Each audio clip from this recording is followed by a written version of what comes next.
we will probably get him back at some point in the spring, whether that's back, but restricted, or whether he's able to work full go at some point.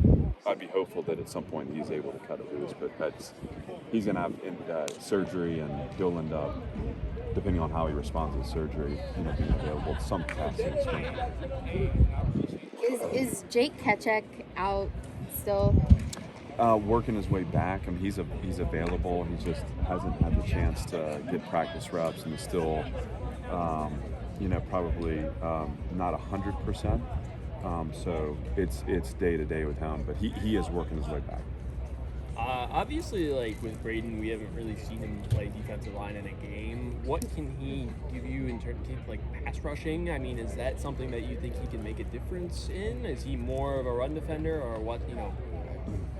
Well, he's developing as a D lineman, obviously, because it's a position move, and he's a guy that started as an O lineman, moved to tight end, and we moved over. We were impressed with him, seeing him in fall camp, obviously, and anytime you have length, you have the ability for pass rush, because those levers, whether it be on a long arm or just the ability to work through an offensive tackle's block, like length helps a ton.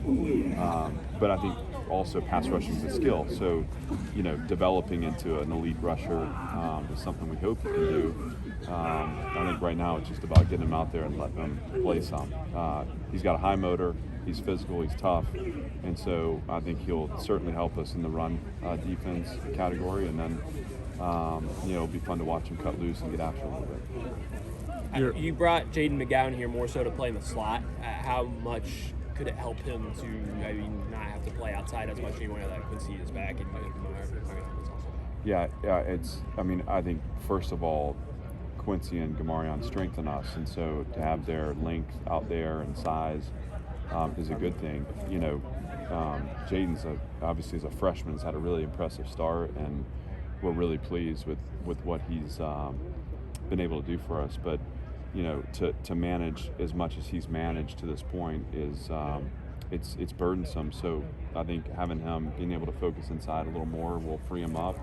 There's still plenty of plays for him to make in there too. So it's good to have the availability of those receivers and certainly the size too on the outside.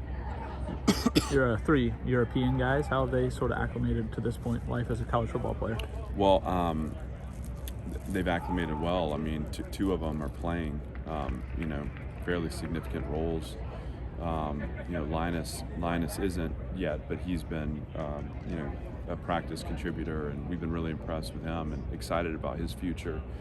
They're well trained. I think adjusting to the schedule has been relatively smooth because they come from great families and also great high school programs that have allowed them to kind of move through this seamlessly. The summer was a lot because they had just based off their visa, they had to take a little more class than normal, and so I think the start of fall camp was a healthy amount of work, and I think it was stressful, but they seem to have settled in really nice, and we're pleased with what they've done both on and off the field. Do you think you guys will continue to look at this in the future, guys who maybe come from outside the U.S.? Well, I'm hoping it leads to some recruiting trips outside. I'm just kidding. No, of course. I mean, I think it's we have an international brand, and we have a program here and a university here that is attractive for a lot of reasons. So what's happened is European football has experienced an uptick, and these players are getting over to the States for camps. They're being evaluated, and the success of kind of those that have come before have opened up opportunities for others. And so we'll certainly look at that as a part of our recruiting base, and see if there are some fits out there that we think can play both SEC football and manage Vanderbilt University. I think it's a great opportunity for us. Felt like against Alabama, like there was a lot of blitzing both the inside linebackers, and it just opened up the middle of the field for Bryce Young. How much of the bye week was dedicated to trying to find ways to generate pressure without having to clear out the middle of the field like that? You know, I think when you see the field open up, it's probably less about the blitz and more about the structure behind the blitz. And so, like, I can think of a few plays just off the top of my head where, you know, we may have added a fourth rusher or we may have added a fifth rusher, and like a second level player turns and runs to like try to cover a route that's really not his to cover, and all of a sudden you vacate an underneath zone, and now you have a quarterback that can run free. Or there was a pressure where we were running cover 2 behind, and you know, we should have had a curl dropper on the hash of the field that he had expanded and deepened, and they hit a shallow cross that kind of ran out on us. Those things to me are elements of structure and execution, not so much necessarily like an indictment of the pressure. And so it's playing, obviously anytime you send an extra player, unless you're dropping one out, if you're rushing 5, you're going to have one less in coverage. And we're going to need to do that sometimes, because that allows you to have one-on-ones in your rush lanes up front, and maybe you can beat a protection to shorten it down.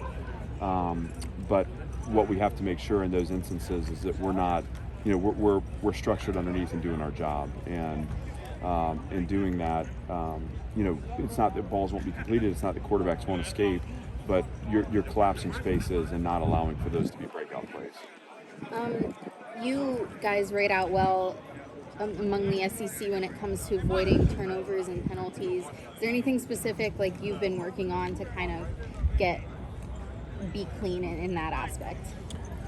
Well, we yes, I mean that's I mean, I think going back a year ago, and you talk about we spent a ton of time on Vanderbilt football can't beat Vanderbilt football, and you know, we had trouble in the spring and the first fall camp here executing drives where we weren't you know, having false starts or having unnecessary penalties. And so to me that's a reflection of the program culture and the discipline within the program, and that's something that we obviously put a ton of time and attention on in terms of just, you know, that level of detail and approach, control what we control. The ball security part of it has also been a part of our kind of foundation as a program, and unfortunately, you know, I felt like, you know, when we were out on this field against Ole Miss, that showed up as a negative, and it cost us a chance to be competitive in that game. So there's always room to improve, but certainly that's something that we're attentive to. So playing nose tackle, I mean, is it the same stuff from the fall where, like, is he playing, you know, hard enough every down, or do you think he's been better than, you know, the lack of production indicates?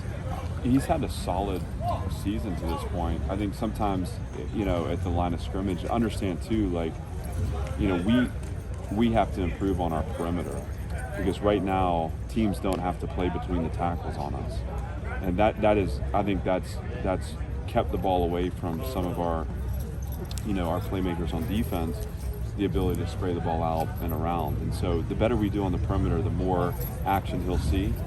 You know, I think he's been, you know, when you talk about goal line stands and fourth down stops, obviously he's been responsible for getting a lot of push up front.